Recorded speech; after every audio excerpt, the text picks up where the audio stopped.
Tolong nggih ketutulan Mas Rizky nggih, sampe Pak Dosi. Sik.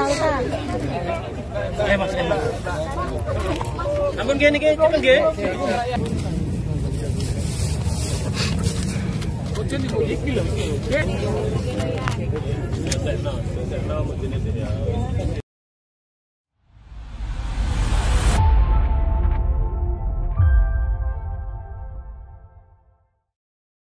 Peti kerangka jenazah Reno sudah berhasil tiba di rumah duka yang ada di Kecamatan Tegalsari, Kota Surabaya pada Sabtu malam.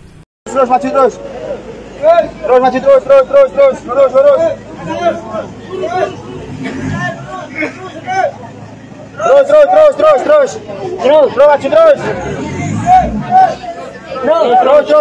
Terus.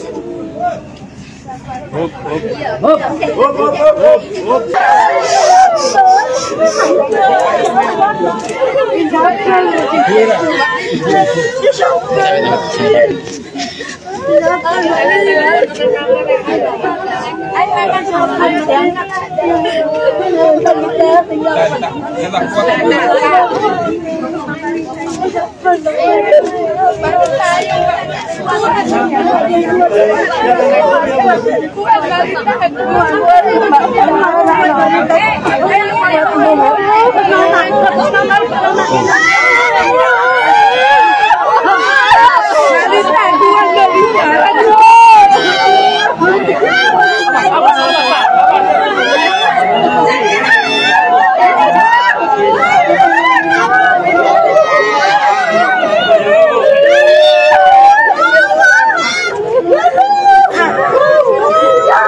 Yan. Buka ya.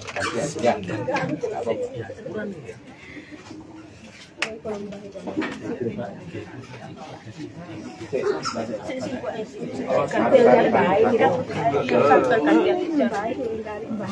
Monggo, Mas. Bentar, saking kontak ame dia. Iya. Salah. Ya.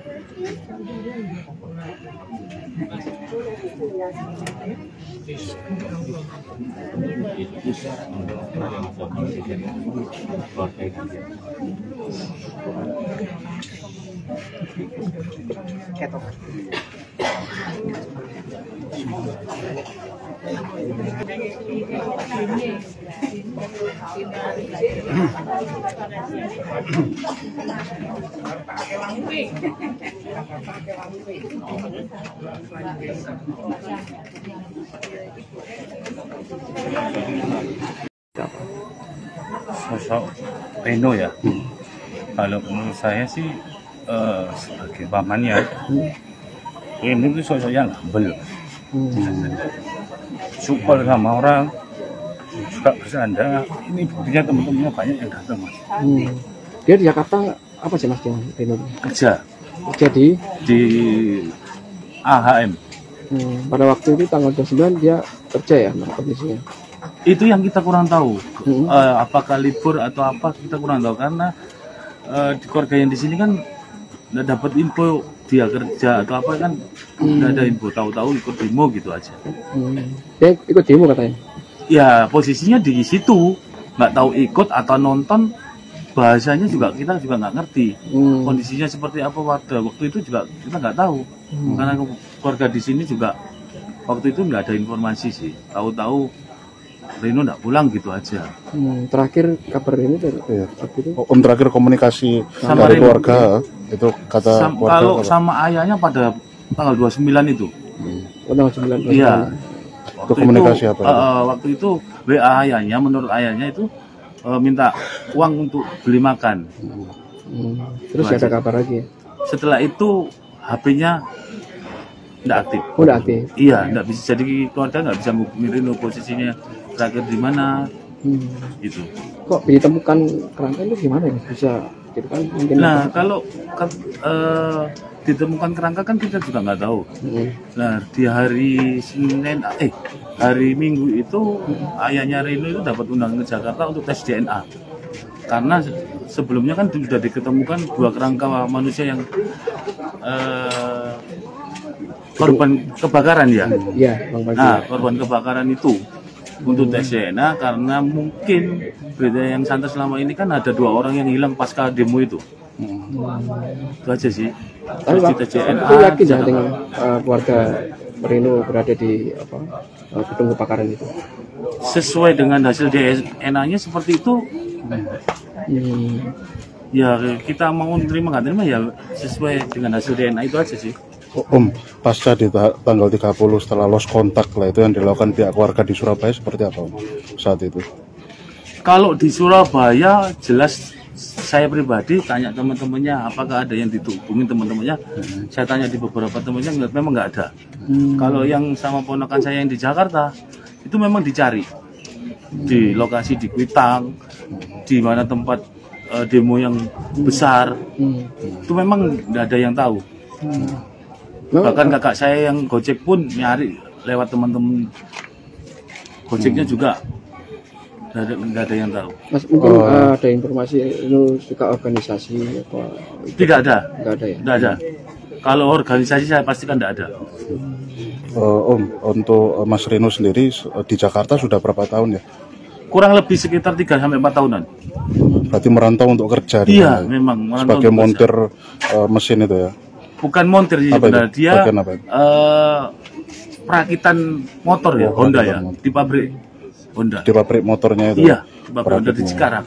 Itu kenal nggak dengan yang teman kan berdua itu? Sama Farhan. Farhan itu. Nah, itu yang kita kurang tahu. Itu teman atau kenal atau gimana juga kita nggak tahu. Warga nggak tahu ya? Warga nggak tahu. Om, apakah sempat ada cerita firasat dari pihak keluarga? Nggak ada. Tidak Ketika ada sama hilang. sekali. Berarti pasca lost kontak itu masih berhusnuzon ya kalau Mas Rino ini mungkin ada di mana gitu. Iya, betul.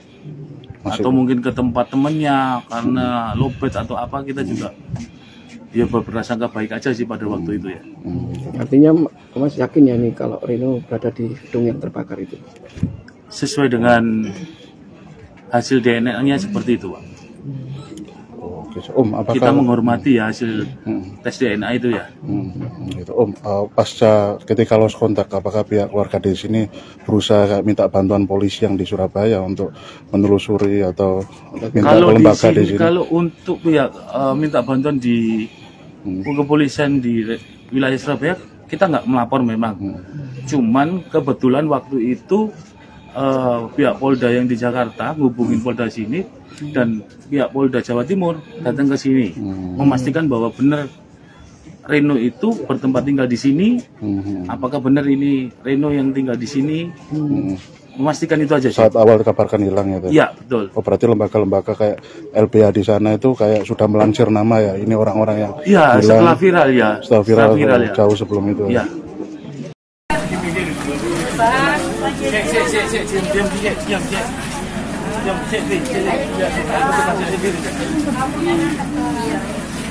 Tahu, dalam Pak. Belum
Mas Rizky, tolong nggih ketutular Mas Rizky nggih, sampe Pak Dosi.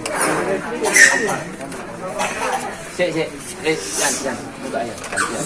Sawas. Ya,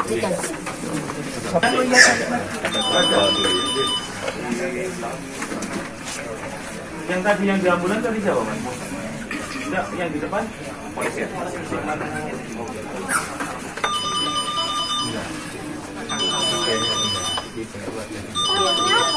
Keluarganya harus kebetulan jadi enggak semua. Mas.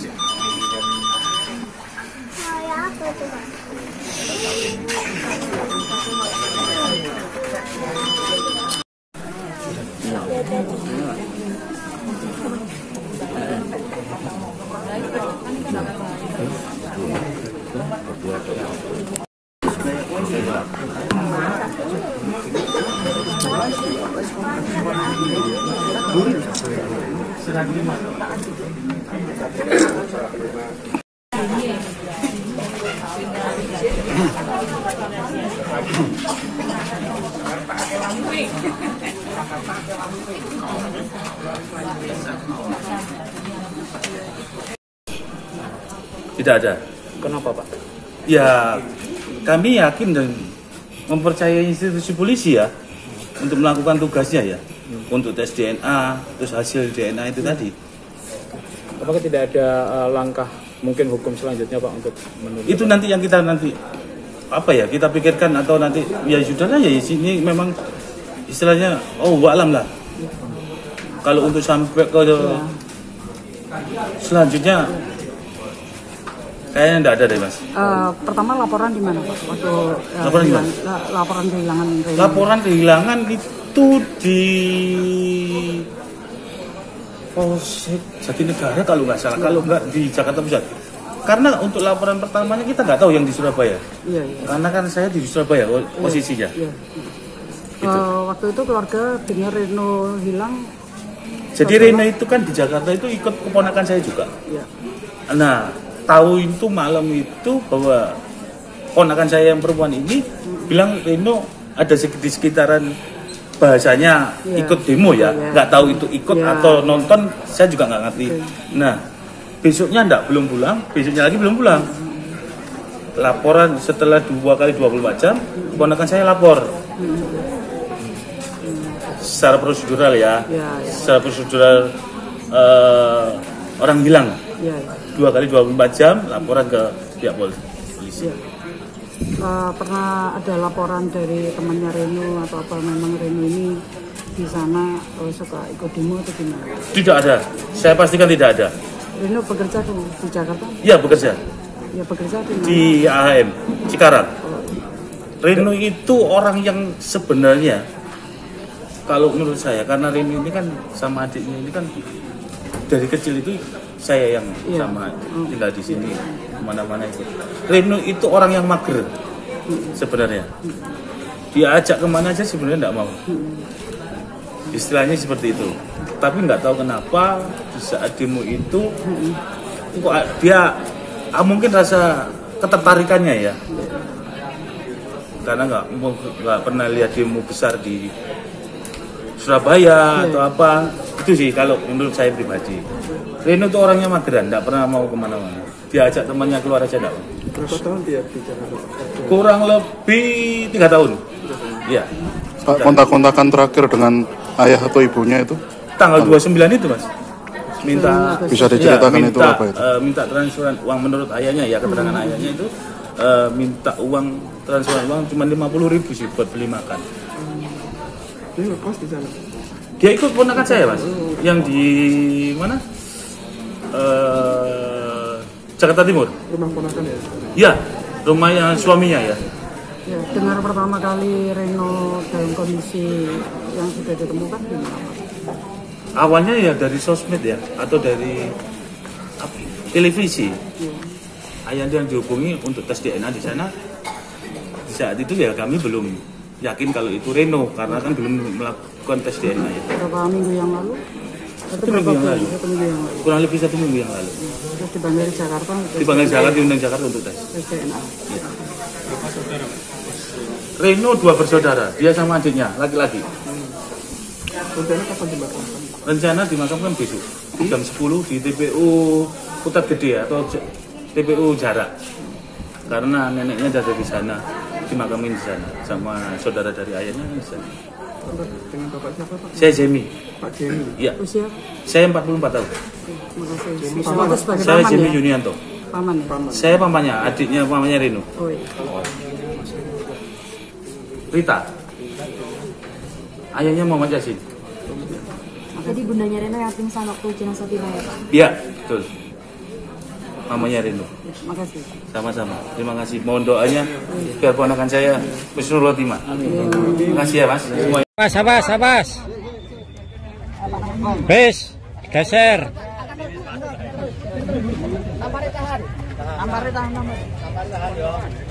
Saya sampean Kidul.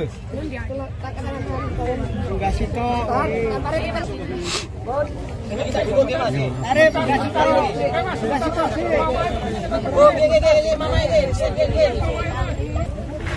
Rita itu tolong Rita. Wis.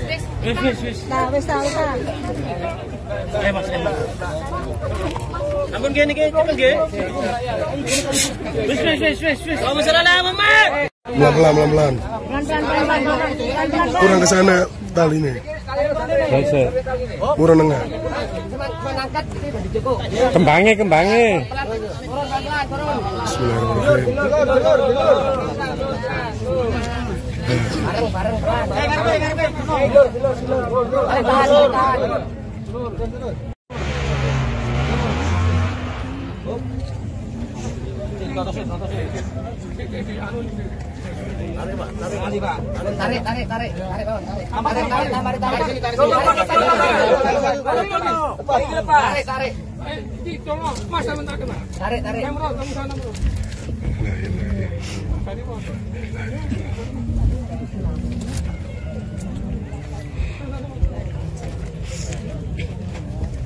Kembang mayang mari karo Pak. Iya iki.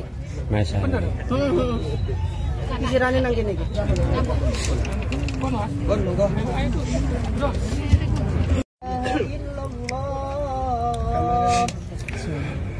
Asyhadu anna Muhammadar Rasulullah. Asyhadu anna Muhammadar Rasulullah.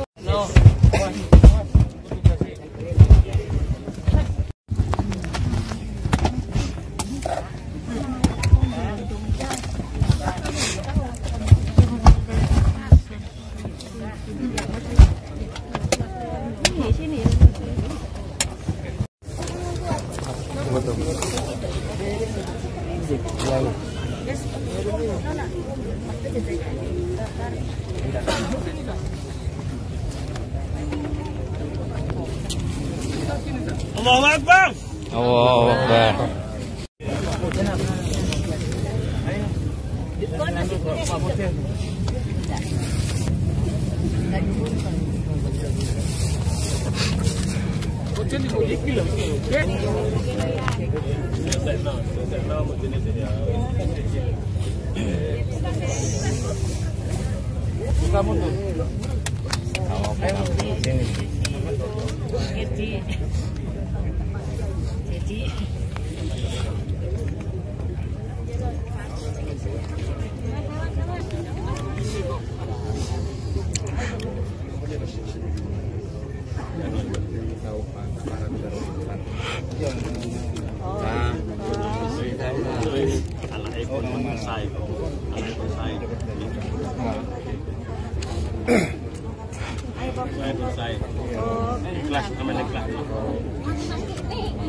Pertama-tama terima kasih ya buat Cuma support dan dukungannya buat ponakan saya sampai dari awal proses tes DNA sampai pada hari pemakaman hari ini semuanya berjalan dengan lancar, nggak ada kendala satu apapun juga. Ini mungkin berkat doa dari teman-teman, doa dari sahabat-sahabatnya Reno, bahkan rekan-rekan dari media juga. Itu aja sih. Ya, saya perwakilan dari keluarga, saya paman dari Reno, saya mengucapkan banyak-banyak terima kasih buat institusi polisi yang sudah